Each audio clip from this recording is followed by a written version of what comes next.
નમસ્કાર।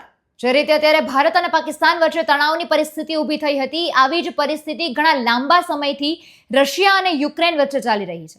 જોકે રશિયાનો અત્યારે યુક્રેન પરનો સૌથી મોટો ડ્રોન હુમલો કરવામાં આવ્યો છે, જેમાં 273 ડ્રોન વડે તેણે હુમલો કર્યો હતો, જેમાં એક મહિલાનું મૃત્યુ થયું છે અને 3 લોકો ઘાયલ થયા છે। શું છે માહિતી જાણીએ આજના વિડીયોમાં। શનિવાર રાત્રે રશિયાએ યુક્રેન પર 273 ડ્રોનથી તેણે હુમલો કર્યો હતો। યુક્રેનની એરફોર્સ મુજબ છેલ્લા 3 વર્ષમાં થયેલો આ તેનો સૌથી મોટો ડ્રોન હુમલો છે। આ હુમલામાં 28 વર્ષની એક યુક્રેનિયન મહિલાને મોતને ભેટી છે અને એક બાળક સહિત 3 લોકો આ હુમલામાં ઘાયલ પણ થયા છે। યુક્રેનની સંસદના સ્પીકર રૂસલાન સ્ટેફનચુકના જણાવ્યા અનુસાર આ હુમલા દરમિયાન 9 કલાક સુધી સતત એર સાયરન વાગતા રહ્યા હતા। હુમલાથી રહેણાંક ઇમારતોને ખૂબ વધારે નુકસાન થયું છે અને ઘણા ગેરેજો પણ બળીને ખાખ થઈ ગયા છે। ત્યારે હવે પુતિનનું આ બાબતે શું નિવેદન સામે આવ્યું છે, તેનું શું કહેવું છે આ હુમલાને લઈને, તેના પર નજર કરીએ। રશિયાના રાષ્ટ્રપતિ વ્લાદિમીર પુતિને રવિવારે એવું જણાવ્યું હતું કે અમારું લક્ષ્ય રશિયા અને યુક્રેન યુદ્ધના મૂળ કારણને સમાપ્ત કરવાનું છે। આ હુમલાને લઈને તેવી એવી માહિતી આપી હતી। ત્યારબાદ તેમની જે શાંતિ ચર્ચા છે એ નિષ્ફળ રહી હતી।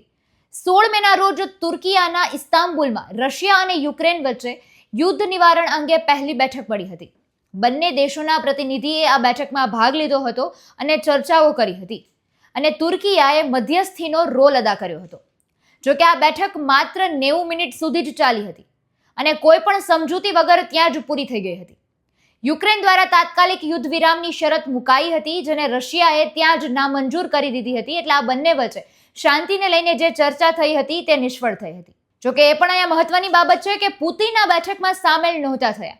જે અગત્યની બેઠક હતી તેમાં પુતિન સામેલ નહોતા થયા। પૂર્વ સૂચનાઓ મુજબ ઝેલેન્સ્કી અને પુતિન બંને શાંતિ ચર્ચામાં હાજર રહે તેવી પ્રબળ શક્યતાઓ જોકે દેખાઈ હતી, પરંતુ રશિયાએ પુતિન હાજર ન રહેવાની પુષ્ટિ આપી હતી।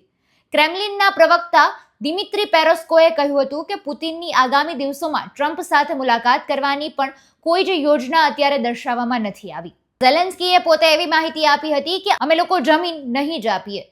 યુક્રેનના રાષ્ટ્રપતિ ઝેલેન્સ્કીએ એવું કહ્યું હતું કે અમે કદી પણ એ જમીનોને રશિયાનું માની જ નહીં શકીએ, જે હાલમાં તેના કબજામાં છે।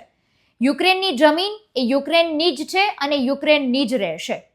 જોકે હાલ આ બધી માહિતીઓ પરથી જ રશિયાએ છે કે સૌથી મોટો યુક્રેન પર 273 ડ્રોનો સાથે સૌથી મોટો હુમલો કર્યો છે અને આગામી દિવસોમાં હજુ આ યુદ્ધ કેટલું વરવું સ્વરૂપ ધારણ કરે છે એ જોવાનું રહ્યું। નમસ્કાર।